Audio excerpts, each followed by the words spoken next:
chorar pela saudade do meu marido atrapalha o desenvolvimento do espírito dele? Como aceitar sem sofrer a saudade? Então, se a saudade, acho que prejudica aquele que partiu, né? No caso, o marido dela desencarnou. Vou te falar, não é acho não, tá? É assim, é uma realidade. Chorar a saudade do seu marido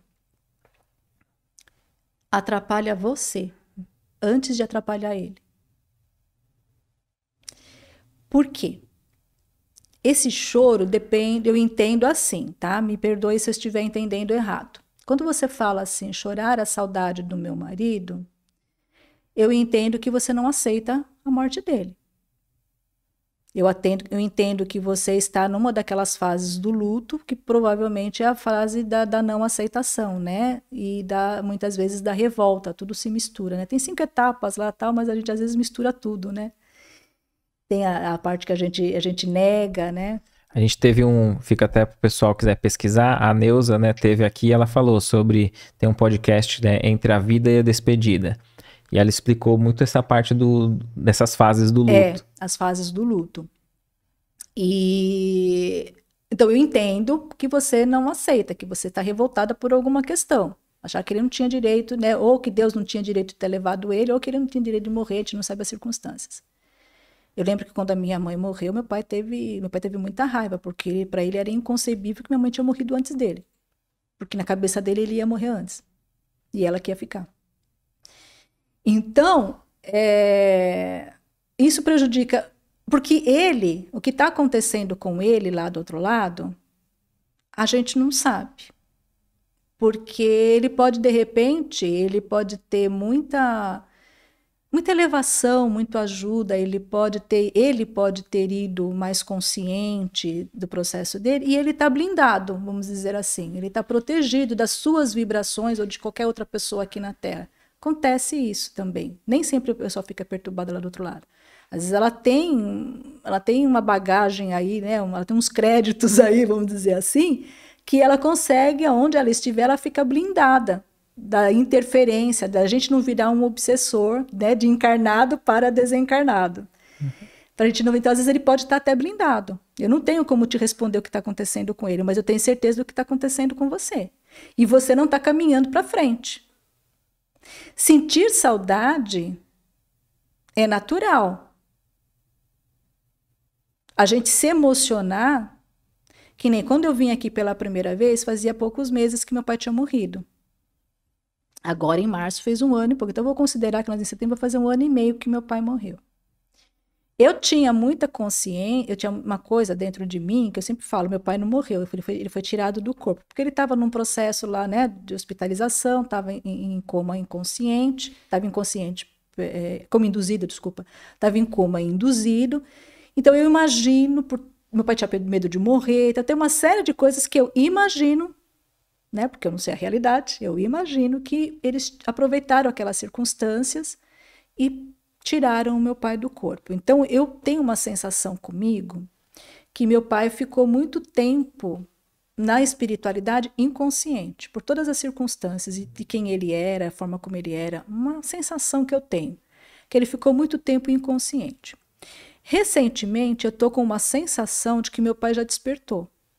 Não é conhecimento, gente, é uma sensação. Eu posso estar profundamente errada. Ninguém veio contar para mim, nem eu tive sonho, nada disso. Não é um trabalho mediúnico, é uma sensação minha. Que meu pai despertou agora. Porque, de repente, eu comecei a sentir saudades do meu pai. E constantemente, eu sempre falo, pai, quem diria que eu ia sentir saudades de você? Porque eu já falei aqui quanto foi difícil a minha relação com ele. E nem em vida eu tive saudades do meu pai. E agora, como eu consegui trabalhar toda, né, o processo dele de doença, né, já conversamos sobre isso. Quem tem curiosidade, olha lá da outra vez que eu conto a história inteirinha. Então, eu falei, poxa, eu com saudades do meu pai? Né, para mim é uma surpresa isso. E às vezes acontece coisas, eu tenho a sensação, eu acho que ele despertou. E ele tinha muita preocupação, o que ia acontecer comigo quando ele partisse? Então eu acho que ele pensa em mim lá, Como eu também já apaziguei o meu coração em relação a ele, eu consigo ver o papel dele na minha vida, o que aquele homem representa como meu pai e tudo mais. Então, eu sinto saudades. E eu não vou mentir, às vezes me vem lágrimas aos olhos. Acontece. Sabe, você vem aquela emoção assim, que saudades do meu pai. E de falar agora eu sinto. Então, eu entendo a sua dor. Tudo bem, marido é uma coisa, pai é outra. Mas o amor é amor. Então, o que você precisa fazer, sabe, é entender, como está lá na listinha lá de Kardec, né? Tudo tem uma razão de ser. E quando a gente está de acordo com as leis, né? Estamos no papel de bem, nós estamos de bem com o bem, né? A gente não questiona. A gente sente saudades? Sente. Eu não sei se você está passando por dificuldades, de repente, às vezes ficaram filhos, um monte de coisa, a gente sabe disso. Né? Mas a principal prejudicada não é o que está acontecendo com ele lá, é o que acontece com você. Você não está vivendo. E você precisa continuar vivendo, você precisa honrar a vida dele. Principalmente se vocês ficaram se ele deixou filhos com você. Então, agora você precisa honrar essa presença, esse amor que você sente por essa pessoa. De que forma? Vivendo. E quando a gente está preso, no morto, a gente acaba indo para o túmulo junto. Na linguagem sistêmica, quando a gente faz uma constelação, a gente vê muito lá. A pessoa está lá, tem o morto, e a gente está lá olhando para aquilo. A gente não está olhando para a vida. E a gente precisa olhar para a vida, inclusive para honrar esse amor. Perfeito, excelente. Vamos para uma última. Essa aí você concluiu, né? Sim, com certeza, né? Senão vira romance. Vamos para uma última questão. Ó, uma pergunta interessante aqui, ó. A Regiane diz assim, ó. Nessa encarnação, eu fumei por 18 anos e parei de fumar há 15 anos. Nesse caso, em minha próxima encarnação, eu já venci esse vício? Eu não terei mais esse vício? Não sei. Sabe por quê? O meu pai foi fumante também durante muitos anos. Eu não vi meu pai fumando. Meu pai fumou muitos anos. Daí, quando ele casou com a minha mãe, ele já tinha parado de fumar. Então, eu nunca vi meu pai fumando, mas eu sei que ele foi fumante. E até uma vez conversando com a minha tia, ele era daqueles que fumavam estoura-peito, né? Comia cigarro, né? Era um atrás do outro. E conseguiu parar de fumar. E ele me contava, muitas vezes ele contou, que ele falou assim, incrível, faz assim, sei lá, 30 anos, 40 anos que eu parei de fumar. E eu, de vez em quando, sonho que estou fumando.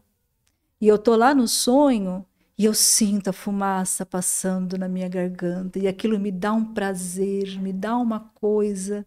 Meu pai falava isso. Né? Tudo depende do que te motivou a parar de fumar. Como foi esse processo? Se você é uma pessoa que tem tendências a viciações, né? Algumas pessoas têm maior tendência do que outras a adquirir vícios, a se viciar, né? Seja em substância química ou não. Ela tem uma tendência, algumas pessoas nascem com uma tendência maior. E tudo depende do que te levou a parar de fumar. Tem gente que parou de fumar porque foi obrigado. Tem gente que parou de fumar porque ele tomou consciência.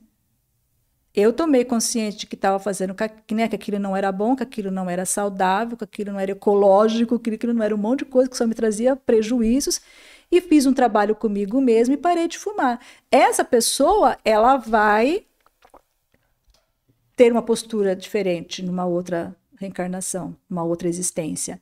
Aquele que parou porque estava correndo o risco de pegar efizema, porque estava com medo de morrer, né? Alguém na família morreu de tuberculose, de problemas pulmonares, falou assim, se eu continuar fumando eu posso, então eu vou parar de fumar também, né? Fazendo uma analogia, quando a minha mãe faleceu, eu fiz a necrópsia dela, quando a médica perguntou que remédios, minha mãe tomava remédios controlado? Não é controlado, era contínuo, de uso contínuo. E quais remédios ela tomava. Quando eu dei um determinado remédio que minha mãe tomava por causa que ela tinha fibromialgia, a médica legista falou assim para mim, ó, eu vou fazer a necrópsia da sua mãe, mas eu já vou te falar que o que matou sua mãe foi esse remédio. Daí eu fiquei olhando assim, né? Daí ela falou, por quê? Esse remédio, em uso contínuo, e por muito tempo, ele provoca tais, que era até as questões da estrutura das artérias que ficam mais finas, tal, não sei o quê, e acaba provocando um infarto e a pessoa morre.